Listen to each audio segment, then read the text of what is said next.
Hello friends, welcome to my channel truth of share market. So आज discuss करेंगे axis bank and ITC दोनों ने breakout दे दिया है एंड क्या ये ब्रेकआउट सक्सेसफुल रहता है एंड हमें एक मोमेंटम मिलता है अपसाइड, ठीक है, या फिर ये फेल हो जाता है और हमें डाउन साइड मोमेंटम मिलता है। तो दोनों देख लेते हैं। First of all this video is only for education purpose. यहाँ मेरा Telegram link and WhatsApp number की मैंने, सो प्लीज़ ज्वाइन कर लें। स्टार्ट करते हैं with axis bank. Axis bank की बात करूँ तो देखो इसने ब्रेकआउट दे दिया, इससे नीचे गया था एंड यहाँ वापस इसने आके ऊपर क्लोजिंग दी है, ठीक है।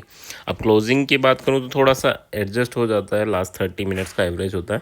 बट हाँ, लास्ट जो स्टॉक की प्राइस थी जिस पे ट्रेड किया दैट इज़ 1168.75 और 1167.75 इज़ योर ब्रेकआउट, ठीक है। तो अगर कल यहीं ओपन होता है तो वेल एंड गुड, तो ब्रेकआउट सक्सेसफुल है। एंड 1175.8 एंड 1185.6 ये दोनों टारगेट हमें कल अचीव हो सकते हैं। बट अगर कल इस रेंज में आता है तो फिर हमें ट्रेड नहीं करना, ठीक है। इस रेंज में कोई ट्रेड नहीं करना अनटिल एंड अनलेस ये 1159.5 को ब्रेकआउट नहीं कर देता। ब्रेकडाउन करेगा तो फिर 51 लेके चलना और 40 लेके चलना, ये दो टारगेट डाउनवर्ड डायरेक्शन में मिल सकते हैं। अगर बेरिश कुछ हुआ तो बुलिश है तो फिर हमें ये अपसाइड मोमेंटम मिलेगा, ठीक है। अगर आप लॉन्ग टर्म में देख रहे हैं तो फिर ये last swing low 59 is your SL, ठीक है।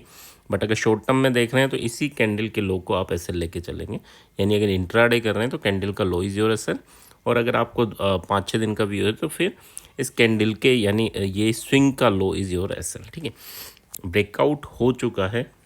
अब ब्रेकआउट किस वे में हुआ है, देखो यहाँ पर काफ़ी अच्छा रेजिस्टेंस फेस किया, यहाँ पर रेजिस्टेंस फेस किया एंड अल्टीमेटली ऊपर जाके क्लोजिंग दिया। That is important, closing is important, ठीक है। तो क्लोजिंग अच्छी मिली है, स्ट्रॉन्ग मिली है। अब देखना यह है कि कल किस वे में मोमेंटम मिलता है। तीनों सिनेरियो हमारे हैं। देखो 59 से 68 के बीच में अगर ओपन होता है हमें ट्रेड नहीं करना। 68 के ऊपर अगर ओपन होता है तो फिर हम ट्रेड कर सकते हैं फॉर बुलिश डायरेक्शन, और 59.5 के नीचे ट्रेड करता है तो फिर हम बेरिश ट्रेड ले सकते हैं। आईटीसी की बात करें तो आईटीसी भी काफ़ी दिनों से यहाँ कंसोलिडेशन कर रहा था, बट हाँ इसने ब्रेकआउट दिया, सस्टेन किया और वहीं क्लोजिंग दी है, ठीक है। तो इसने भी क्लोजिंग ब्रेकआउट करके ही दी है।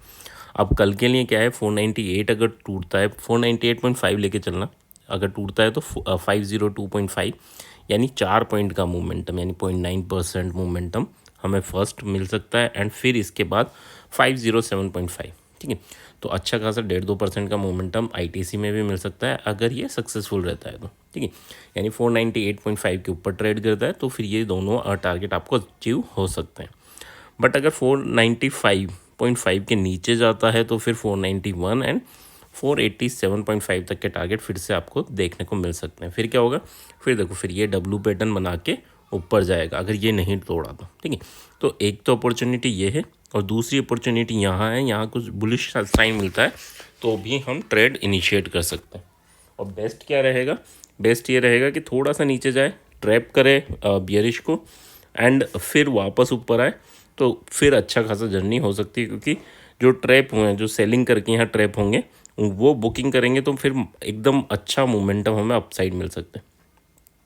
तो अब ये कंटिन्यू वी शेप रिकवरी करता है या फिर ये नीचे जाके डब्लू पैटर्न बनाता है, दैट इज़ इम्पोर्टेंट। तो यहाँ पर भी बाइंग है और यहाँ पर भी बाइंग अपॉर्चुनिटी आपको फाइंड आउट करनी है, ठीक है। अब कल अगर गैप अप हो जाता है, यहाँ ओपन होता है या किसी भी लाइन में, देखो उस चार्ट की बात करूँ, इस चार्ट की बात करूँ या जितने मैं चार्ट बनाता हूँ उन सारे चार्ट की बात करूँ, यहाँ ओपन होता है, ओपन होते ही सेलिंग प्रेशर जनरेट हो सकता है, क्योंकि इतना बेनिफिट मिलता है तो लोग बाग निकल जाते हैं ना। जनरली क्या होता है, अगर आप 365 डेज़ होते हैं और 220 डेज़ की ट्रेडिंग हम काउंट करके चलते हैं, तो अराउंड अगर 0.5% मिल रहा है तो भी लोगों को क्या चाहिए कि यार 100% रिटर्न उनका साल भर का बन जाता है ना। तो ये इसमें भी वो बुकिंग करना स्टार्ट करते हैं। तो अगर यहाँ पर जा रहा है तो हाफ में आएगा तब हम बाइंग अपॉर्चुनिटी देखेंगे, ठीक है। यहाँ पर हमें ज़बरदस्ती बाइंग नहीं करना कि हाँ वो नीचे थोड़ा बहुत आया और हमारा ऐसे लेट हो गया, ठीक है। तो इन चीज़ों का भी थोड़ा ध्यान रखना है। आई होप यहाँ तक चीज़ें आपको क्लियर होंगी। क्लियर हैं तो please like and comment. Thank you.